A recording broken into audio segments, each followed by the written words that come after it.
Assalamualaikum warahmatullahi wabarakatuh. Shalom, Om Swastiastu, Namo Buddhaya. Salam kebajikan dan salam sejahtera bagi kita semua. Perkenalkan, saya Ridwan Arafah dari kelas 11 IPS 1. Hari ini akan menyampaikan mengenai peran generasi muda dalam menentukan masa depan bangsa. Menurut data terakhir Badan Pusat Statistik, bahwa komposisi penduduk Indonesia didominasi oleh generasi muda di kisaran 38,7% atau sekitar 83 juta jiwa dari 200 juta penduduk Indonesia. Oleh karena itu, pemerintah menetapkan visi Indonesia Emas di 2045. Karena pada saat usia 100 tahun Indonesia itu, kita akan mendapatkan bonus demografi yang luar biasa. Ya, ini merupakan saat di mana usia produktif mendominasi penduduk Indonesia, yaitu sekitar 70% adalah penduduk di usia 15 hingga 64 tahun. Sedangkan sisanya adalah yang di bawah 15 tahun dan yang di atas 64 tahun. Usia ini merupakan usia optimal untuk bekerja, berkarya, dan menghasilkan sesuatu bagi bangsa. Ada beberapa hal yang dapat kita lakukan sebagai generasi muda untuk ikut berperan dalam berkontribusi untuk kemajuan bangsa. Di antaranya yang pertama adalah sebagai agen perubahan. Agen perubahan dimulai dari diri kita sendiri. Bagaimana kita bisa merubah sisi-sisi negatif dan juga kekurangan yang kita miliki. Contoh, kita sebagai pelajar sering melakukan kecurangan atau mencontek di saat ulangan, lalu kemudian mengerjakan PR di sekolah atau melihat sumber-sumber lain ketika melaksanakan ujian. Mulai dari hal kecil inilah yang harus kita ubah. Bagaimana kita bisa lebih percaya dengan diri kita sendiri dan tidak lagi mengandalkan hal-hal yang selama ini kita lakukan. Dari situlah kita bisa menjadi agen perubahan bagi diri kita sendiri, dan pada akhirnya kita bisa mengajak semua orang untuk bisa merubah kebiasaan negatif untuk menjadi hal yang lebih baik dan lebih bernilai ke depannya. Lalu yang kedua adalah sebagai agen pembangunan. Setelah kita bisa merubah, maka tantangan berikutnya adalah bagaimana kita bisa membangun langkah demi langkah. Kita sudah percaya dengan diri kita sendiri. Maka yang berikutnya adalah bagaimana kita bisa menanamkan pemahaman sebanyak-banyaknya, ilmu yang sebesar-besarnya ke dalam pemikiran kita. Dan bagaimana kita bisa menerapkan itu secara optimal sebagai nilai jual kita untuk masa depan.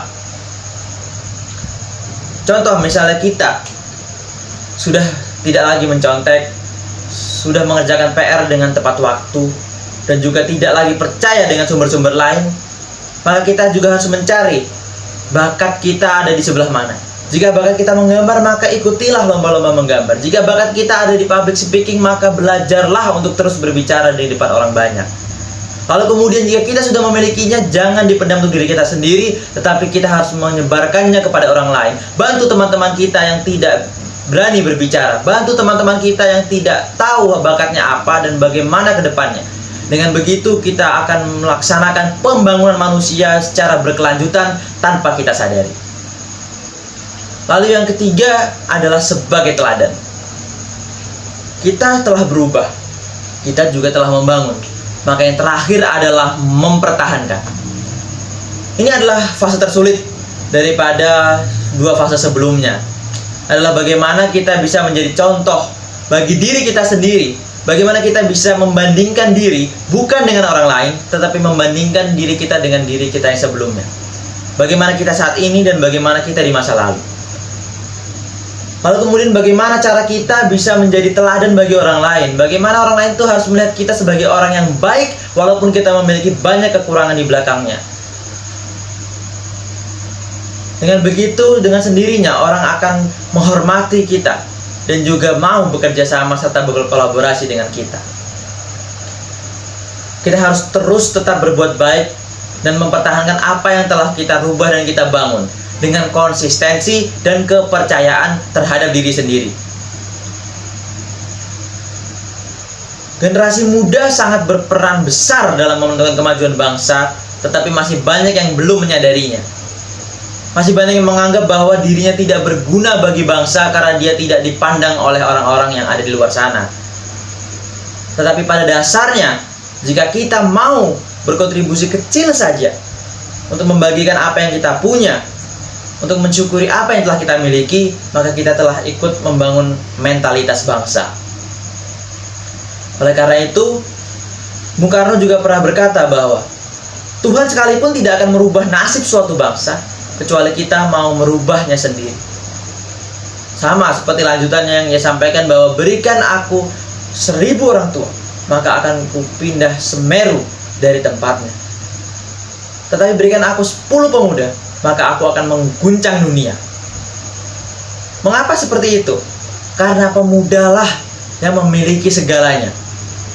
Memiliki waktu, memiliki kesempatan, tenaga, pemikiran, dan fasilitas. Inilah yang harus kita manfaatkan bersama, bagaimana kita bisa menjadi orang yang benar-benar berguna dan bermanfaat bagi lingkungan sekitar kita. Tidak perlu penghargaan, karena pahlawan sejati bukan untuk dikenang namanya, tetapi bagaimana ia bisa bermanfaat bagi sesama. Itu yang dikatakan oleh Bapak kita Muhammad Hatta. Terakhir, saya berharap bahwa kita semua, saya, kamu, kalian semua, dan kita yang ada di Indonesia untuk bisa bersama-sama menjadi generasi muda yang produktif, kompetitif, dan kualitatif. Karena jika orang ingin merusak suatu bangsa, tidak perlu untuk merubah pemerintahan atau menggulingkan pemimpinnya, tetapi cukup lakukan satu hal, rusak saja generasi mudanya, biarkan ia lupa dengan jati dirinya. Oleh karena itu kita harus tetap berjalan terus dengan berpedoman pada Pancasila, Undang-Undang Dasar 1945, dan juga ajaran agama sesuai keyakinan kita masing-masing.